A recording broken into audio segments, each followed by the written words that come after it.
Hey guys, you've heard of the Young Turks podcast because you're listening to it right now. But make sure that you subscribe and give it a 5-star rating if you like it. Thank you for listening. All right, welcome to the Young Turks. Cenk Uygur, John Iadarola with you guys. Man, big day, giant day, enormous day. It is. It's my wife's birthday. Hey, Arlene, happy birthday. And then there's something about politics. All right, okay, so New Hampshire primary. So not only are we gonna cover it starting at 8 o'clock Eastern, we got the normal 2-hour show for you guys today. No conversation tonight and no postgame tonight. Well, we will have postgame at the very end of New Hampshire coverage, always for the members, tyt.com/join. You can also hit the join button underneath if you're watching on YouTube. Now, we're gonna have a ton of stories about Bernie and Buttigieg and Trump. And there's a kind of a Saturday night massacre happening right now in the Trump administration. And we'll tell you about that in a little bit. So tons of stuff to get to, but I'm gonna tell you just real quick, 2 polls. So Bernie in New Hampshire, that's right now, has an 8-point lead in the last poll, okay? So cross your fingers. Well, as soon as we have exit polls, which will be actually during the main show very soon, we'll share that with you guys. We'll give you breaking updates on the exit polls as we have them. And then secondly, national polling, Biden's been leading for a year straight, no more. Not only has Bernie taken the lead, last 2 polls, Bernie with an 8-point lead and a 10-point lead. I did not see that one. So here, it's not even here comes Bernie, Bernie's gone. There goes Bernie. There goes Bernie. All right, 2. Stay right here, stay right here. Whisper of he's gone. Yeah, okay. Guys, if he wins New Hampshire, especially if he wins it big, Chris Matthews cry watches back. We'll Careful, do that. Bernie. All right, but why don't you watch it with people who actually are excited rather than everyone on cable news who will be in the middle of a Hunter S. Thompson book of fear and loathing tonight if Bernie wins. Okay. Let's get started. Okay, let's. I threw this story in first. I don't know if you're going to be, that invested in it, but we're going to do it anyway. Chuck Todd has some thoughts about Bernie Sanders, but also about his supporters. Here he is.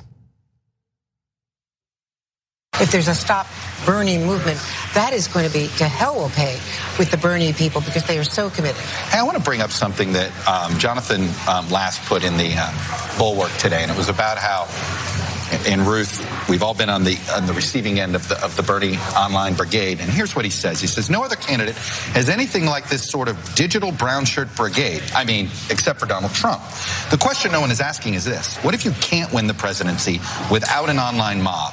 What if we now live in a world where having a bullying agro-social media army running around, popping anyone who sticks their head up is either an important ingredient for or a critical marker of success? Wow. Okay, that's I know everybody's freaking out about this, but you saw the MAGA rally that's preparing around here. There are people coming from 3 or 4 states on that. That's real, and this is like Bernie. Oh, so there's a lot of issues there. Oh, yeah. Why don't we start with the digital brown shirts? I think that's probably where it should start. Yeah, although I want to get to the online mob. So if you missed it, he just called the Jewish candidates' supporters brown shirts. If you don't know, brown shirts are Nazis. So now, I wouldn't go towards anti-Semitism or anything like that. I think Chuck Todd is Jewish. I didn't look it up, but so I only know that because the right wingers are lunatics, and they outed Jewish people in media. Anyway, but Chuck, you ought to be a little careful in comparing a major presidential candidate and maybe the first Jewish president ever. Yes, I said it. And his supporters to brown shirts, that's nuts. And one of his excuses is, well, hey, listen, I'm just quoting someone. I mean, all right, so come on. First of all, you're quoting a conservative columnist. Shocking they don't agree with Bernie Sanders and want to call him a Nazi. Second of all, if we're playing that game, can I quote someone calling you a Nazi and go, hey, I'm just quoting. I didn't say it, I'm just quoting people, right? So, online mob. How about the mainstream media mob that attacks every progressive every time, Bernie 1,000 times? Your mob doesn't count. On your own network, Chris Matthews the other day, nearly in tears, they're gonna take me to Central Park and execute me. Are you kidding me? hysterical lunacy. And that mob never counts, okay? But when anyone says, hey, could you stop punching us in the face? They're like, look at the online mob. Look at the online mob. I mean, all we did was 1,000 attack pieces in a row against Bernie Sanders. And here we are having a panel discussion where we all agree that stopping Bernie is really, really, really important to the Republic. And obvious. And, you have to do it. Hey, remember the Stop Buttigieg movement? Oh, right, there isn't one because they love Buttigieg. They love him. They can't get enough of him. Besides which, he's easier to stop. Okay, so, but they never notice the irony of their vicious attacks against Bernie Sanders, which never ever count. And if anyone ever says, hey, could you not do that? Look at these fanatics online. Yeah, why are you being so mean to me, you Nazis? Exactly.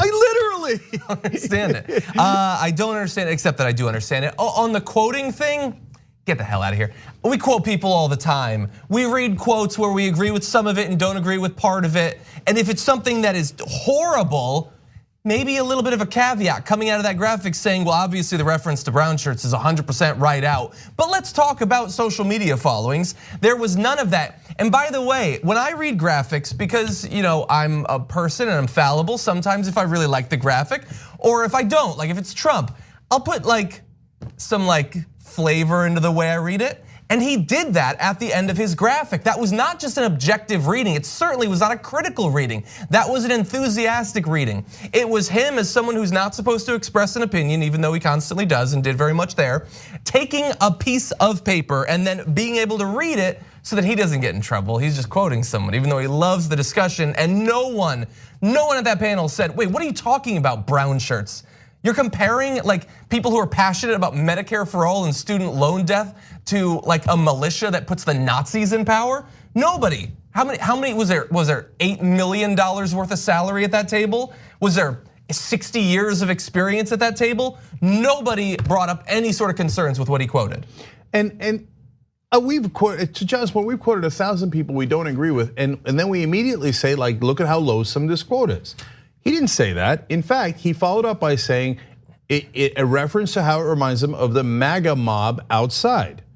So Bernie Sanders, who wants to give everybody in the country health care so that their family members don't die, wants to give people higher wages, wants to serve the average person rather than the elites like Chuck Todd, is somehow the equivalent of Donald Trump, who says maybe there are good people on the side of the folks that chanted the Jews will not replace us. Donald Trump, who says there should be a Muslim ban. Donald Trump, who calls Mexicans rapists and criminals. Donald Trump, who gave tax cuts to the richest people in the country, including Chuck Todd. Okay, so now those two things are apparently equivalent. Well, some people say Hitler is a Nazi and others say Mother Teresa is a Nazi. Well, I guess we'll never know, but I did put them in the same sentence, that's it. Yeah. And then, I can't believe these goons that support Mother Teresa. This Mother Teresa mob is out of control. Just because we compared her to Hitler, why are they so mad? Yeah, and look, so obviously because of what he chose to do last night when he got that and printed it out and had it and he wanted to bring it up, he wanted to have it there. A lot of people have questions for Chuck Todd. Scarily, in the future, Chuck Todd is gonna have questions for some important people because NBC News and MSNBC on Wednesday announced the 5 journalists who will moderate their Democratic primary debate in Las Vegas later this month. They include Lester Holt and also Chuck Todd, the guy who's going to be choosing and then asking questions of the guy he believes leads a mob of Nazis. Okay, preposterous. It's insane. Look, if they said, first of all, hey, somebody one of the hosts of the Young Turks should be one of 5 moderators in a debate, I guarantee you heads would explode. They'd find that to be the funniest thing they ever heard. A progressive moderated debate, no way, that's biased. Well, you have 5 conservative people who are either Democrats or Republicans, I don't know, but none of them are progressive. None of them have ever been progressive. Out of all the debates and all the moderators, not in the Republican Party, but of the debates in the Democratic Party, not one has been progressive. And they're like, well, of course, and that's why questions are framed as the first 18 minutes of the last debate. Hey, everybody raise their hands if they think a Democratic Socialist will definitely lose. Let's talk about how Democratic Socialism is the worst and is unelectable and is gonna lose. Nobody ever asked the question, hey, last time a moderate to conservative Democrat actually did lose to Donald Trump. So does anybody wanna raise their hand for why they think Joe Biden, Pete Buttigieg, Amy Klobuchar, have no chance of winning because they're exactly the same mold as the candidate that lost to Trump last time. Never frame that way because progressives are not allowed in at all. And they would find it outrageous if you allowed a progressive to ever have a voice. And then they say, oh, can you believe they're raising their voice online? Well, where the hell else would we raise it? Yeah. Where the hell else do we even have a voice? Occasionally on Cuomo. Yes, and that's about it. That's about it. A couple other shows have had Ann on, that's good. So look, Chuck Todd rightfully being criticized for the brown shirt comments, but here's the issue. I do want this to be sort of a learning moment. They definitely won't learn, but it could be a learning moment for Chuck Todd and the other people that were on that panel about why these Bernie people are so angry all the time. Because you had the calling them an online mob that's the same as Trump, they're Nazis. Those would be high up on the list. But I want to show you a few other things that have appeared on MSNBC just in like recent experience, some on that same panel. So let's start there. Let's go to like a minute after the brown shirts comment. This is a part of the campaign that we never had to worry about 4 years ago.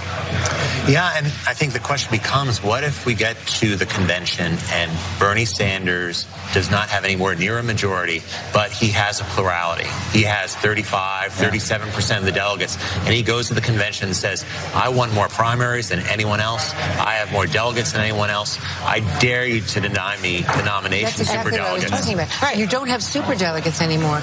I mean, on the first ballot.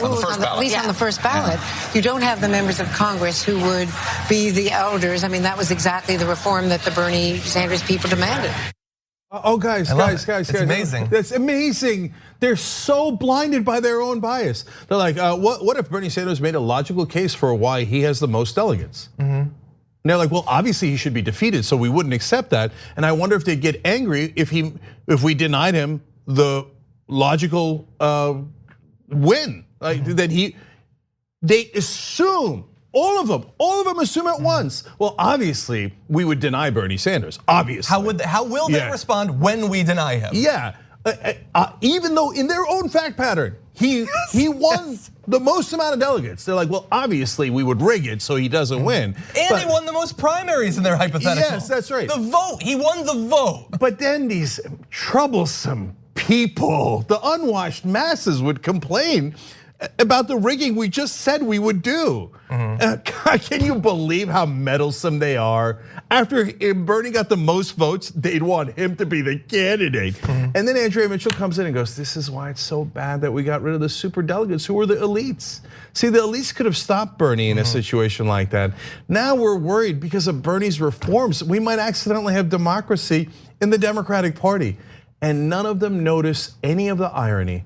And they all just say it like, well, of course we would rig it against Bernie, and of course that's the right thing. And I can't believe that they would ever complain about us doing that. Did any producer, after they walked off the set, go, guys, next time you might want to not say the quiet part out loud? Yeah. Hey, you know the part what? Where you steal the election. Right. Maybe next time you want to at least pretend to be fair, because otherwise we're going to get some blowback, and it might be a little bit legitimate. What do you mean legitimate? Those are Nazis that are criticizing us when we steal the election. Yeah, and I don't know for sure. I didn't watch after that point, but I love the idea that they then pivot to talking about Donald Trump talking about stealing elections. But anyway, so there's that. Okay, obviously we got to stop him from getting it in any way possible. Casey Hunt's MSNBC. Yeah. Just to make sure. Okay, so Casey Hunt, I saw, said she was talking with an individual, and as the sort of lead into talking to that person, she says, well, if Buttigieg rises, it would leave the party with two candidates who've shown they have no ability to appeal to people of color. What? Bernie, as of today nationally, has an 8-point lead in African American voters. His vote in Iowa among Hispanic voters was overwhelming. What are you talking, like, Casey Hunt, I'm sure, considers herself a very serious journalist, and yet it's obviously false. All of the data contradicts it, and yet there will be no correction, there will be no apology, there will be no learning, there will be nothing. Yeah, so Buttigieg for a while was getting 0% of the black vote in South Carolina as an example. And it's not just because he doesn't have name recognition, although that's an important part, and they should, to be fair to Buttigieg, they should mention that context. But he has a terrible record in South Bend, and almost every black leader in South Bend has come out and said, yeah, he fired the black fire chief, he demoted the black police chief, he nearly wiped out the black police force. Read Michael Harriet at The Root and Jonathan Larson here at TYT to see the story. So there's some real issues there, massive issues, right? Bernie, on the other hand, is not beating Buttigieg by 8 points. He's beating Biden, the second closest competitor, by 8 points among minority voters. Number one in the country. Number one. Number one in the country. But Casey Hunt says, well, he has a problem with minority voters like Buttigieg does. No ability to appeal to people of color. No ability. And he's nothing. You know what that is? It's alternative facts. It just is. So Trump does it from a right-wing perspective, and the mainstream media does it from an establishment perspective. But if you ever tell them that, they get so offended. They say, oh, look at these monsters online, saying that we're not doing good journalism. That might hurt my career 2 to 5%. Actually, don't worry, it'll help your career. If we criticize you, you'll probably get a promotion, okay? Oh, you were wrong on air, and the Young Turks pointed it out, and they're 100% right. Congratulations, you're now an anchor, okay? You're moderating a debate. Yeah, you're immediately moderating a debate. Not only, but they genuinely think like, oh my, that might hurt my career a little bit. They are so rude online. You called Bernie Sanders supporters Nazis, but you're not rude. You pretended that Bernie Sanders has no minority support when he has the most minority support. But that's not rude. That's not character assassination. But when we say, hey, could you please actually get the facts right? They're so offensive. They're so offensive. I was busy making millions of dollars as a journalist on air, and now I might only make 2.5 million instead of 2.6 million next year. You guys are so offensive to us. Yeah, like it bothers me because I'm a Bernie Sanders supporter, but I'm just a white Bernie Sanders supporter. I can't speak for anyone, but I would trying to imagine that if you're not white and you're a Bernie Sanders supporter, Casey Hunt just like threw a tarp over millions of people. He had no appeal. So all of you who will be watching this right now and might be mad at us about it, you don't exist. You're literally not out there. It doesn't matter if you voted for Bernie Sanders, if you donated for Bernie Sanders, you've been following him for years, maybe you're canvassing for him, you're working on his campaign, you're knocking on doors in New Hampshire. You don't exist because he has no ability to appeal to anyone like you. All right, look, and then when I say you should join us, because without us, all you have is this pulp. Then they turn around and go, oh, are you trying to make money? What do you think your multi-billion-dollar media corporation does? You guys make money off of maintaining the current corrupt system, and you get all those money in politics ads, you get all the drug company ads, etc. So tyt.com/join. Without independent media, all you have is manufacturing consent, propaganda garbage that you're seeing on cable news. By the way, I'm gonna remind you one more time. That's MSNBC, not Fox News and not CNN. That's what Washington considers the liberal station, the progressive station, the one attacking Bernie Sanders 24/7 and lying about him non-stop. I know. We got to play one more just because I want to see your reaction to it. So this, apologize for the cell phone quality of the video, but this is, I believe it's from last night on MSNBC, talking about what might happen in New Hampshire. The real thing that I'm looking for tonight is, of course, that key third place finish, which we were just talking about there in the break. Amy Klobuchar, the momentum is on her side. This would be a huge, huge victory for Amy. In fact, I would almost argue that a third place finish for Amy would be stronger and more important than a first place finish for Bernie. It's more important, stronger too. I mean, they're their own parody, they're self-parody. I mean, at this point, The Onion couldn't write it like that. Seriously, she just said it with a straight face, you just saw it. Well, a strong third place finish would obviously be more important than the first place finish. So I crunched some numbers. I had a 1 and I had a 3. And I don't know, it seems like there's something there. Can Andrew Yang help us with this math? I honestly don't know. We know going back how many different races, like you can't win in the Democratic primary if you don't win Iowa and New Hampshire. That's a pattern that'll get broken any day now, I know. But the idea that now it's been 100% flipped. Third place, because it's not out of that loserville first and second place, is the strongest position. Who cares about the first place? Well, of course, when the mainstream media for a year straight was saying that Bernie Sanders couldn't possibly win, they meant he couldn't possibly come in third, the vaunted third place that they were all competing for. Remember when everybody was campaigning in New Hampshire, please vote for me third. Yeah. Please don't let me come in first or second, because that's totally irrelevant, okay? Bernie historically does have, like especially in this race, a hard time coming in third. He's raised the most money, the most money from women in this race as well. He's leading national polls now, the most non-white supporters. Like, come on, Bernie, stop trying so hard. Please, we need you to come in third so you can win. But wait a minute, you mentioned Andrew Yang, but by their logic there, wouldn't the sixth place finisher be better off than the third place finisher? Twice as good. How far do we go? Okay, wait a minute, I hadn't thought about the ninth place finisher. Here comes Michael Bennett. They say it with a straight face. Yeah. Quick hypothetical. If coming in third, it ends up being Bernie, stronger, right? Yeah. Oh, yeah, could you imagine if Bernie came in third? You know what they would say? He's done. I mean, who comes in third? Third is for losers. How could you possibly come in third? No, you're crazy. They would be like, Chris Matthews would be like, third? No, Bernie, calm down, Bernie. Yeah. I doubt it. So imagine if Klobuchar wins, right? Yeah. They're like, oh, that's disappointing. We were hoping she'd come in third. Look, if she comes in third, that's better than I would have predicted, yes. And if she somehow wins, that's huge. You know why? Because first is best. Yeah, all right, guys, look, by the way, we get it. If she beats Biden, that's devastating for Biden. That's it's good huge, for her. And then she would be among the conservative candidates like Buttigieg and Klobuchar coming out of New Hampshire. You could make that point, there's nothing wrong with that point. You just can't say that it would be better than finishing first after, first of all, because math, and secondly, because you just spent a year telling us how important it is coming in first in New Hampshire until you saw the polling where Bernie's coming in first and all of a sudden not important at all. Yeah. How could they not see their own bias? They're the most biased people in America. They might be. Would you like the sort of punchline to all these setups that we've had? This is not a punchline yet? No, well, there's been a few, but let's go one more video. I would say that this might be the punchline. Okay. I want to say the reason I went for Bernie is because of MSNBC. And Go on. I think it is completely cynical to say that he's lost 50% of his vote from the last time when there were two candidates. Now there are multiple wonderful candidates who would be great presidents and people that I think that we can unify and get behind.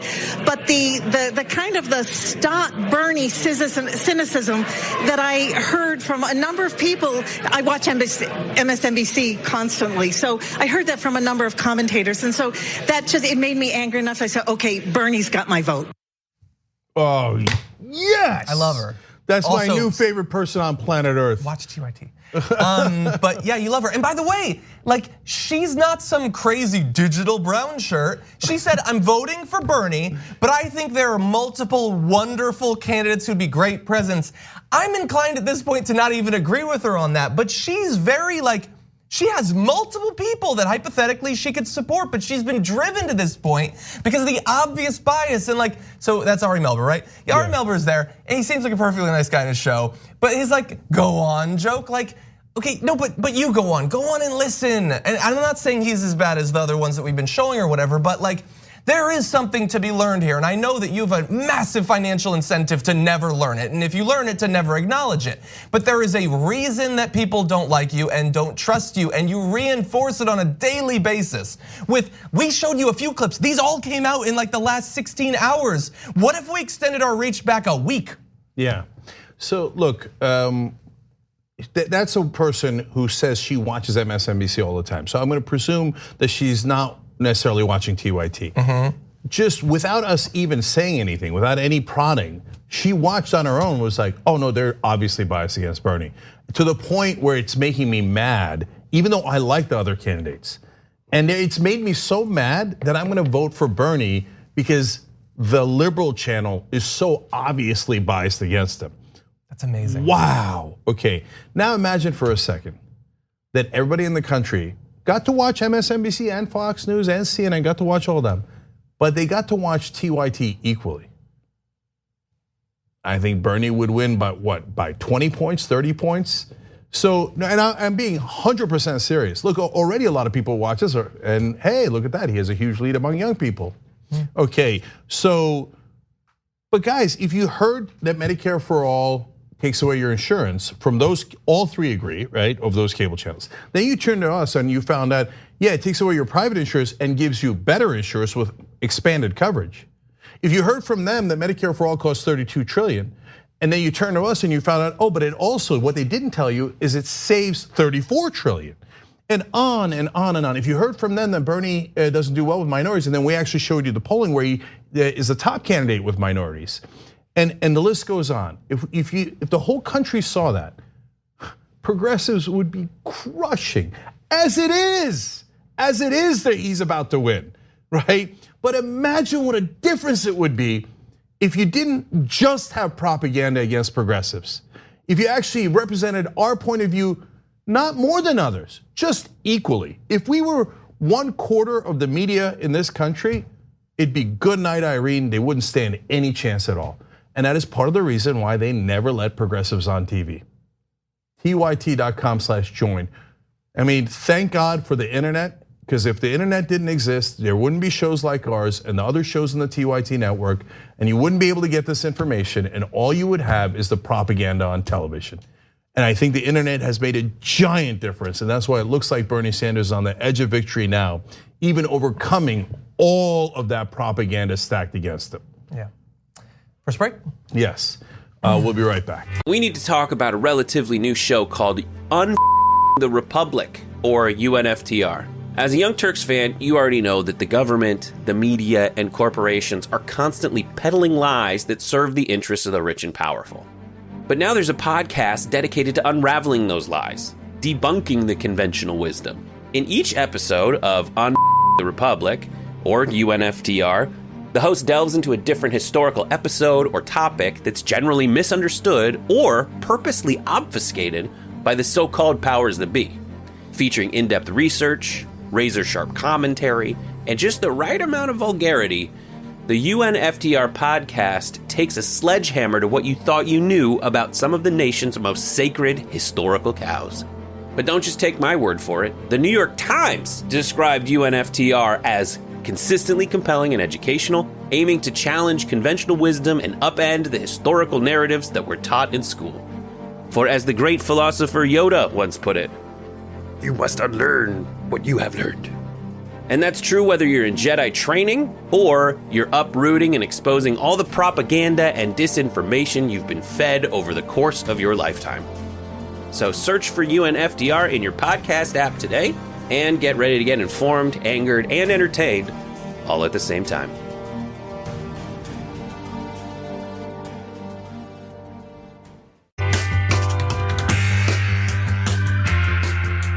All right, back on the Young Turks. Khaleesi Celine says, nice to see you, Cenk. There's a lot of comments like that. Thank you, guys. I love you. Megan E says, happy birthday to John's wife. Oh, that's very nice of you. That is nice. For her. Cray Souffle says, I love that lady. Find her, Cenk. I assume you don't mean John's wife, that you mean the MSNBC woman there. Yeah, okay. I love her, but yeah. Okay. She does watch TYT. I know. Hey, Emma's in New Hampshire. Maybe she will find her. In fact, Emma will be on our New Hampshire coverage, so don't miss that. David Dayan also with us. It's going to be a great night. In terms of coverage, we don't know what's going to happen, of course. We just know the polling. Bjorn Dada writes in, I'm 59 years old. I don't need Chuck Todd calling me a brown shirt. I'm not an online mob. I'm someone who has lived in Sweden and knows firsthand what Bernie's trying to bring to the US. Organic winemaker. No, I can't read your full name. You got to help me out on that. Anyway, he writes in, MSNBC et al. Are the real online mobs. On YouTube Super Chat, if Anna ruled the world writes in.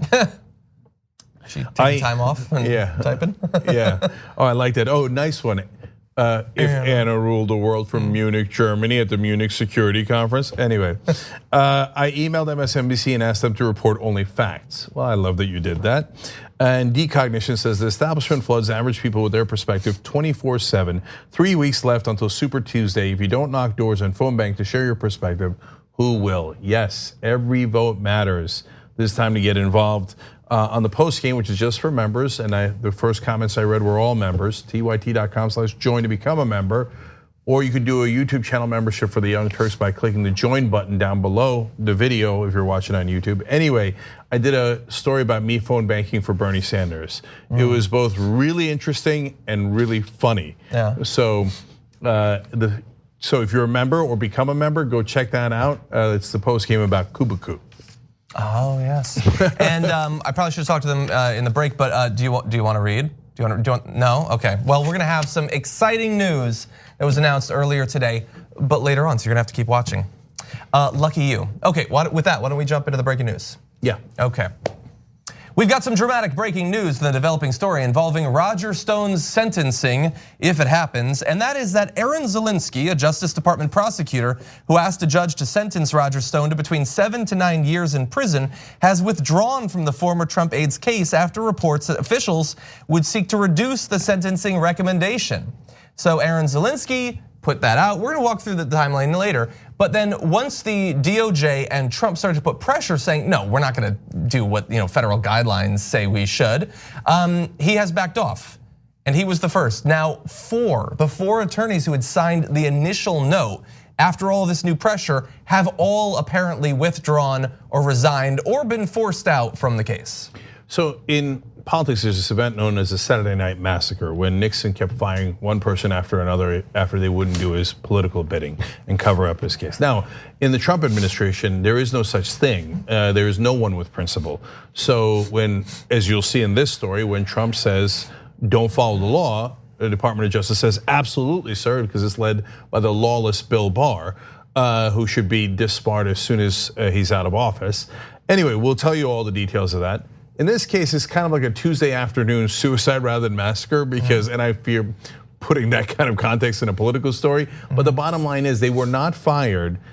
All four of these lawyers actually had principles and said, we are not going to break the law and twist the law and bend the law to benefit Donald Trump politically. Yeah. We prosecuted the case, we were right. If you're trying to fix the case afterwards for political reasons, we resign. We're gone. Yeah. That is a wonderful act of courage, bravery, and they should be heartily applauded for that and eventually one day promoted. Yeah, exactly. You know what I liked about what you just said there? You used an analogy and then realized that it had bad connotations, so you corrected yourself in real time.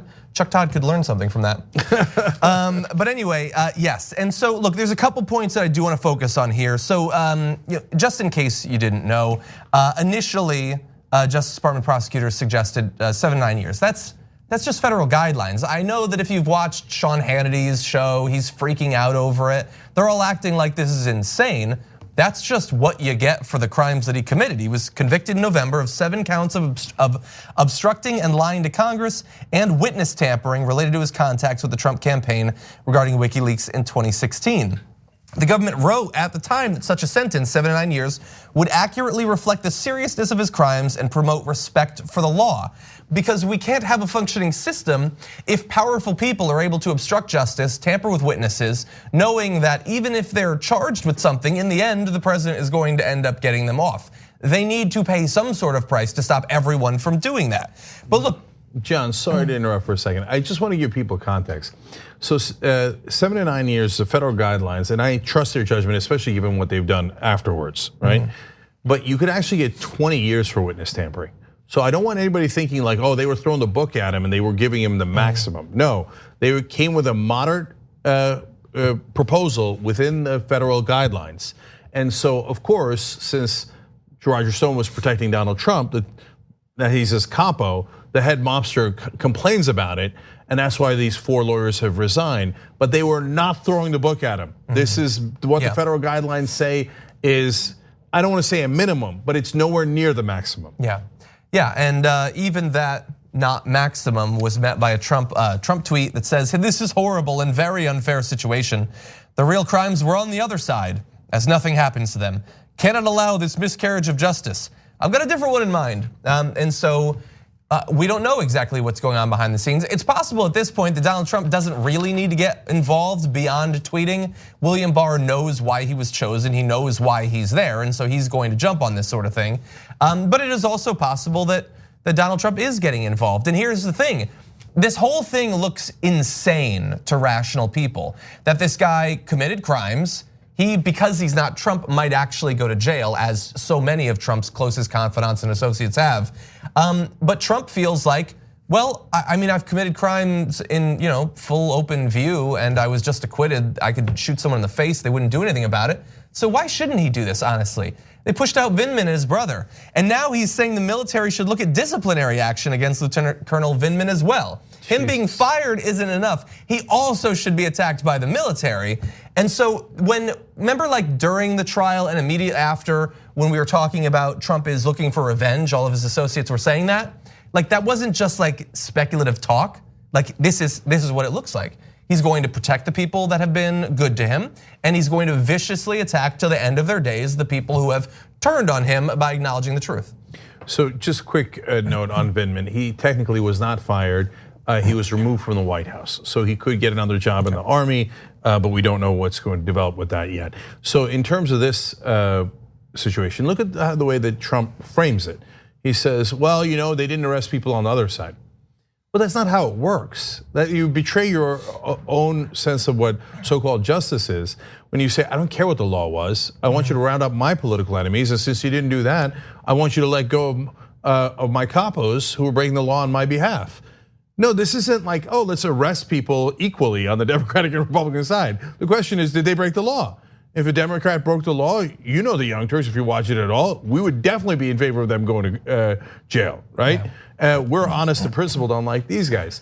Look, now I'm gonna get to the funniest part of all. So, well, you wanna tell them what Bill Barr said to go along with Donald Trump, and then I'll give you the explanation that the Justice Department. You're talking about the update to the. Yes. Okay, so the Justice Department announced that they were going to revise the recommendations for sentencing.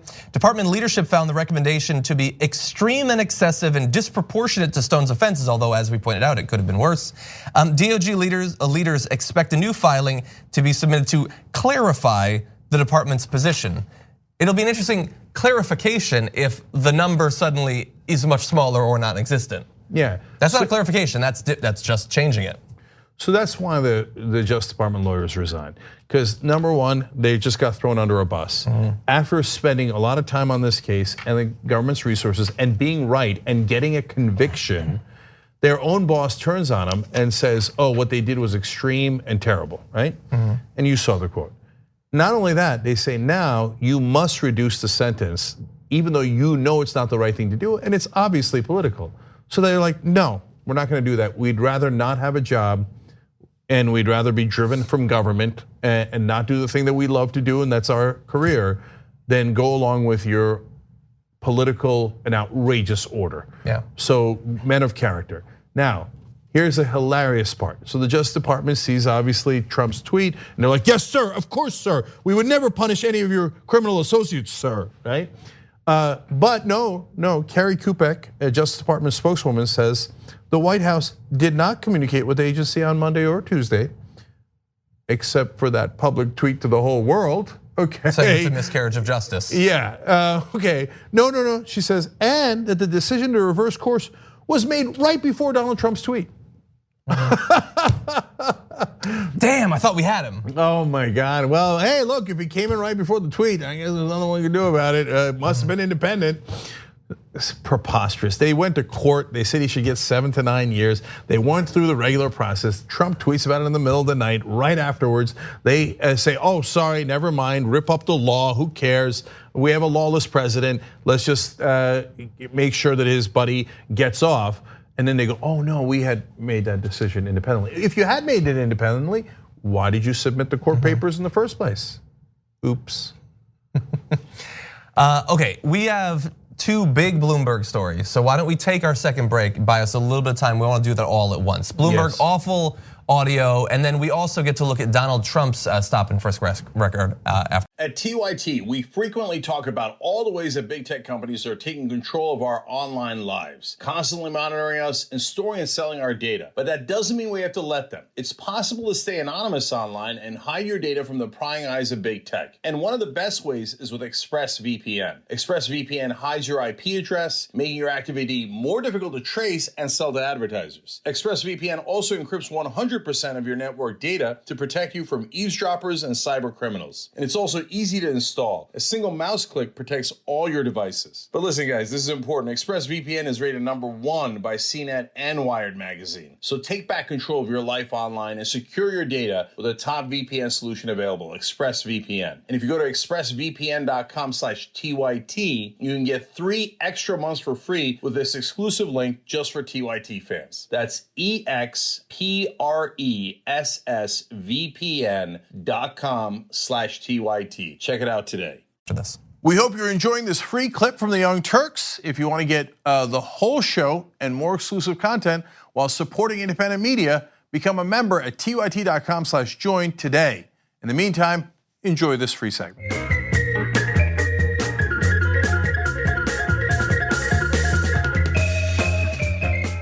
All right, back on the Young Turks. Members first. Ricky's making dinner says, can we sponsor the MSNBC lady for a membership if we find her? Absolutely. That is such a good idea. Emma, get on it. Okay, by the way, you could always do tyt.com/gift if you want to ever gift a sponsorship, and we appreciate that. You're not the only one who's thinking that way. On YouTube Super Chat, Rose or Arte writes in, I will pay for a year subscription for that lady. Jeez. Okay, I love it. Look at that. And if you want to join tyt.com/join, if you're watching on YouTube, there's YouTube channel membership. It has a couple of layers. For $1.99, you're supporting the show, but you get an avatar and you get our emojis. You can get John's head, that's fun. Okay, not his actual head, an emoji. Yeah. $4.99 gets you the post games as well. $9.99 gets you all of our content. Yeah. So check that out. $19.99 the actual head. Yeah, $999 we're having a conversation. No, all right. Stephen Harris on YouTube Super Chat says, a Mike Bloomberg group came into my restaurant the other night and left a $108 tip. That's That's pretty good, yeah. And he said, here's some of it, and the rest is going to Bernie. Oh, I love it. It's got twists and turns like Parasite. So Steven's using YouTube Super Chat. When you use that, it goes to help the show, so we appreciate that. It's another way to help the show. By the way, if you just, look, we could use every dollar. It makes a giant difference. You could also do tyt.com/yes. Anytime you see something you like and you see us doing positive coverage of progressives, tyt.com/yes, okay? That makes a giant difference. Thank you guys. And last one is Adriana Cassell from YouTube Super Chat. Seriously worried the DNC is going to use state-by-state strategy against Bernie, leaning on the scale for whatever candidate is viable by whatever means are possible in that state. I think we're headed for an interesting convention. I hope I'm wrong. Adriana, I hope you're wrong too. And I get your concern. Do you guys see in Iowa, not only did they do all that shenanigans, but right afterwards, Tom Vilsack, the former Democratic governor of Iowa, won the lottery? No. Yeah, he won $150,000.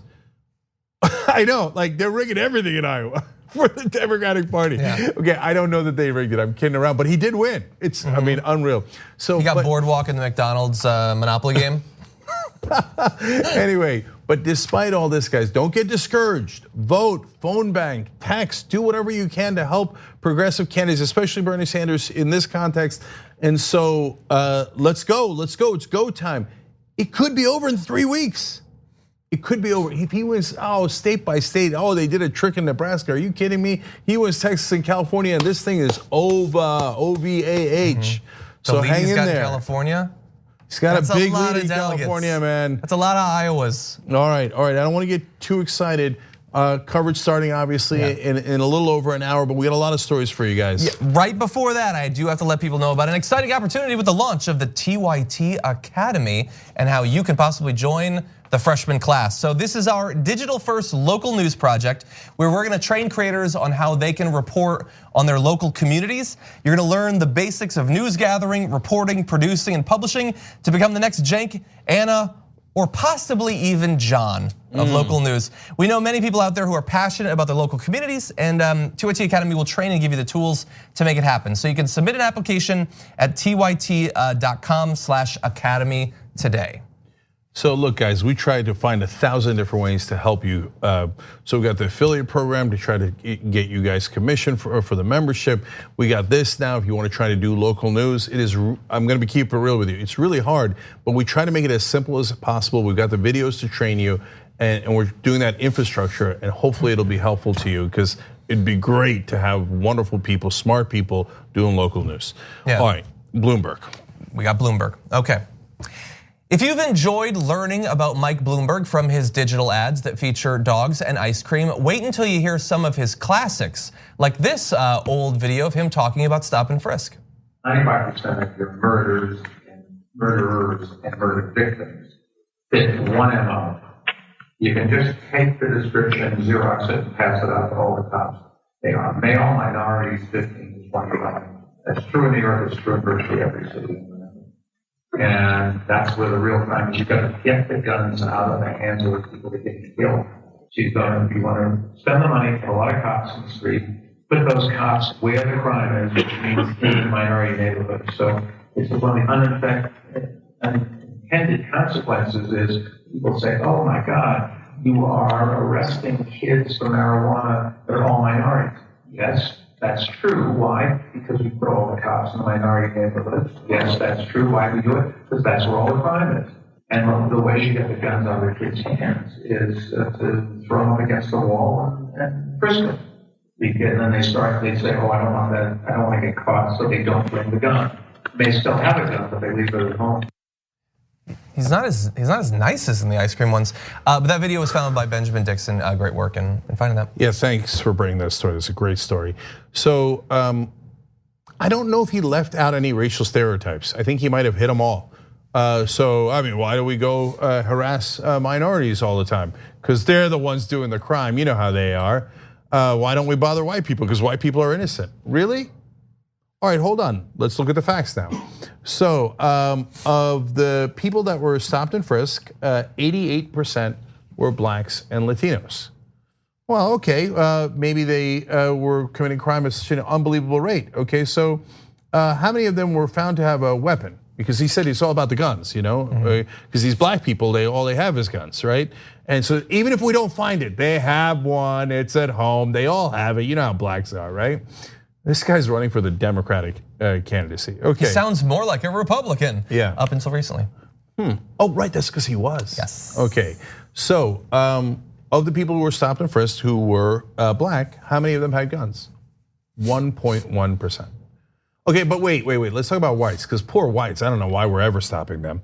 By the way, there is tape of police departments, also you can see it in Benjamin Dixon's thread, of police officers telling the people that report into them, I only want you to target young blacks and Latinos and males. That's it, young black and Latino males. I don't want you wasting your time on white people.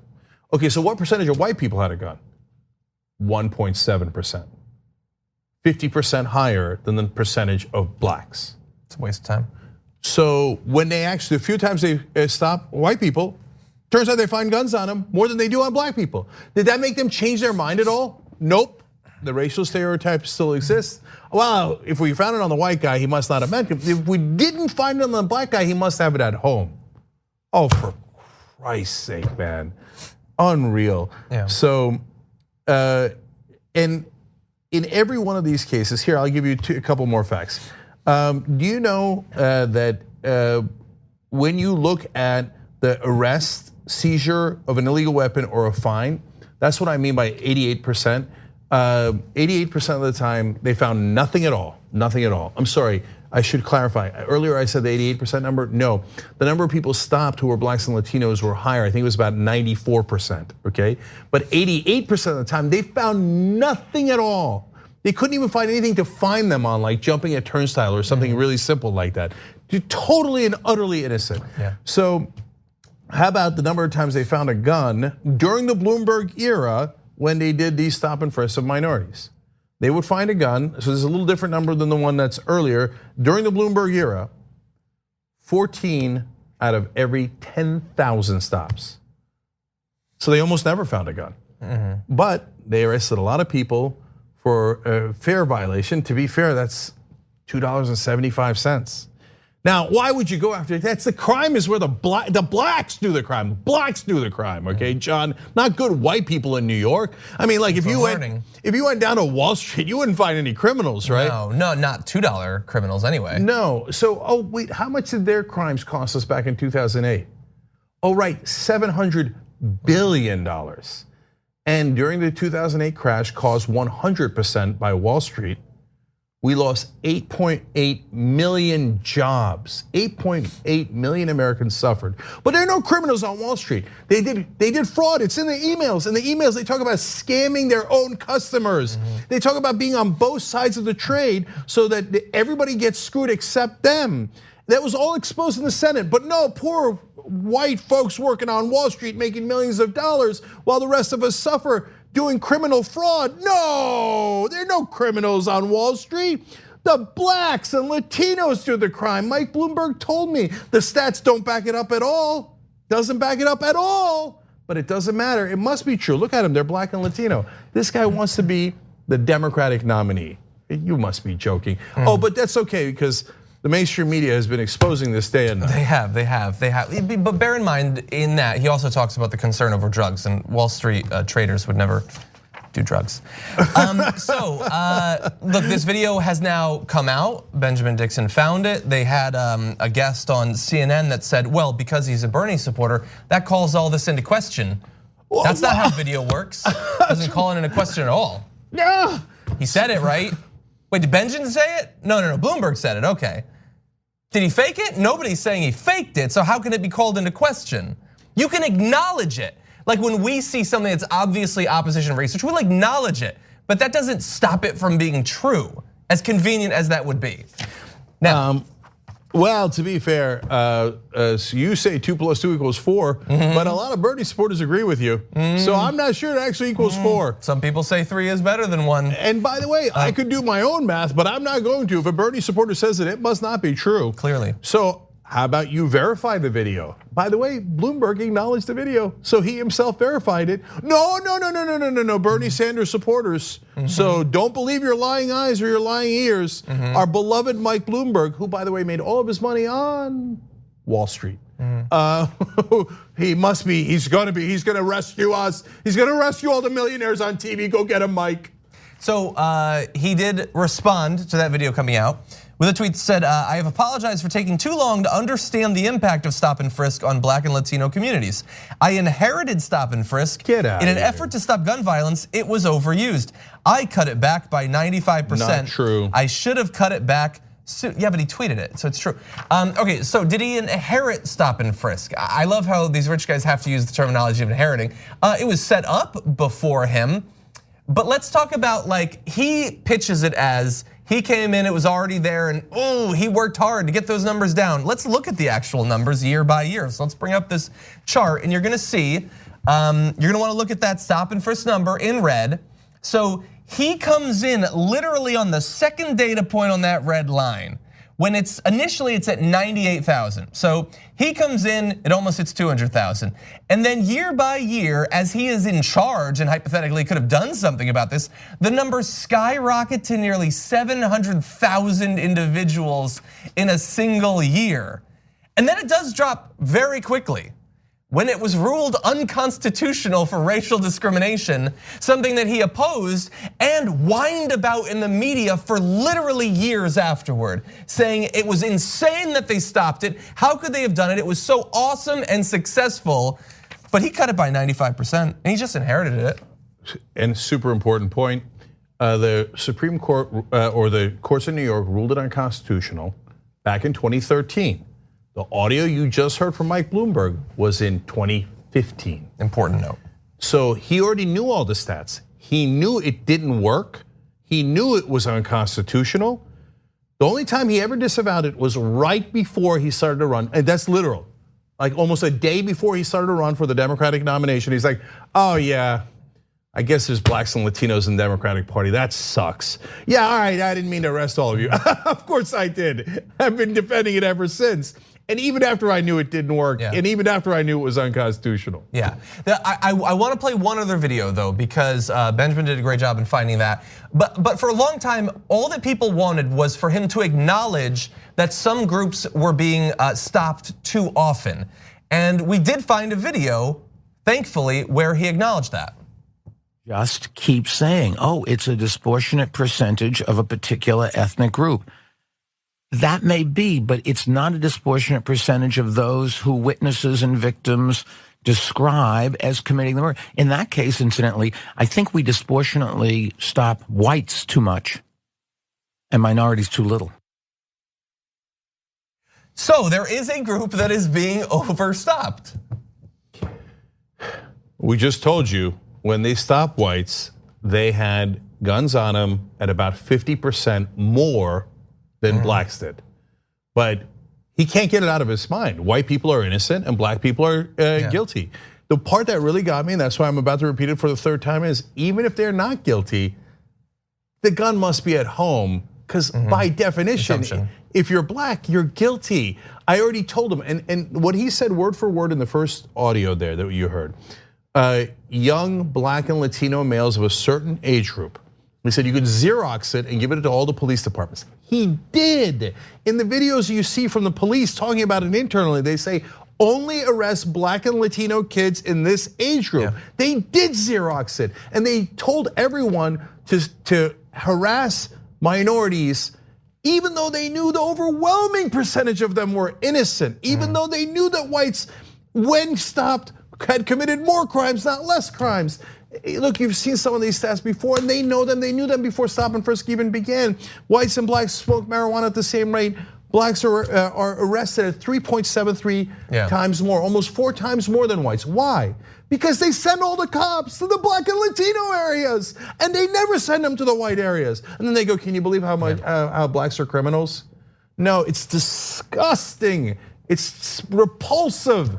And this is exactly what's wrong. This is systemic racism defined. And everyone on TV thinks this guy is their knight in shining armor. And that meanwhile they attack Bernie Sanders day and night. Just earlier today, Casey Hunt said, oh, Bernie Sanders doesn't have support in the minority community, when he's the #1 candidate that minorities prefer.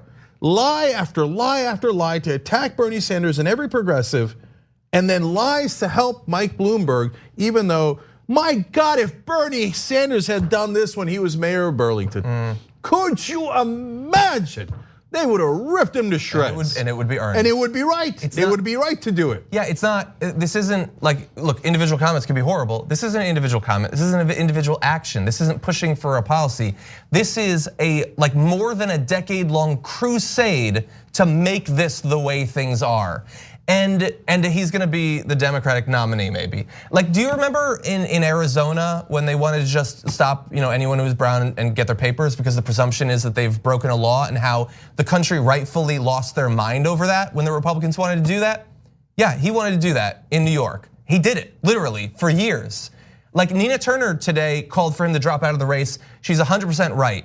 Like, you can't be disqualified for everything, but if anything would disqualify you in a Democratic primary, how could you possibly be running with this as your past that you begrudgingly apologized for like 63 days ago after inflicting it on people for years and years and years? They'll smear Bernie on something he might or might not have said, depending on the context, back in the 1970s. But this is not what Bloomberg said. You see it on the audio and the videos. It's about what he did. He did stop and frisk. He stopped hundreds of thousands of blacks and Latinos and harassed them and racially targeted them. That action is 1,000,000 times more important, yet the media does not treat it that way at all, because they're the most biased people in America. Look, he's gonna possibly be on the debate stage in a couple of weeks. Rightfully, Pete Buttigieg got some hard questions for his time in South Bend, his time there. If they don't destroy, and when I say they, I mean the moderators and all the candidates, if they don't destroy Mike Bloomberg, then I mean, the fix is in from the moderators at the very least. That they must at that point see that he's the only one at that point that can come in and stop Bernie Sanders. And we're gonna line up behind a guy that if Donald Trump said 1/10 this, and he has, and we're gonna get to that, they would nuke him from orbit. But he's gonna be the Democratic nominee, hypothetically. Yeah, or at least they want him to. He's not gonna be. I'm not saying he's gonna be, but they want him to be. Oh, they want him to be so bad it hurts. Every single day, 10 times a day, there's another guest or host on MSNBC saying, oh, how can we stop Bernie and make sure Mike wins? I think Mike can win. Oh, he's such a great billionaire. He's so good to the rest of us millionaires. Yeah. Okay, I do eventually want to get this. So there's a lot of other stories to get to. So we're gonna go to another break, but stick around, way more to get to after this. And we'll have exit polls soon, guys, because polls have now closed in New Hampshire. So this is where on pins and needles here. We'll be right back. Thanks for listening to the full episode of the Young Turks. Support our work, listen ad-free, access members-only bonus content, and more by subscribing to Apple Podcasts at apple.co/TYT. I'm your host, Cenk Uygur, and I'll see you soon.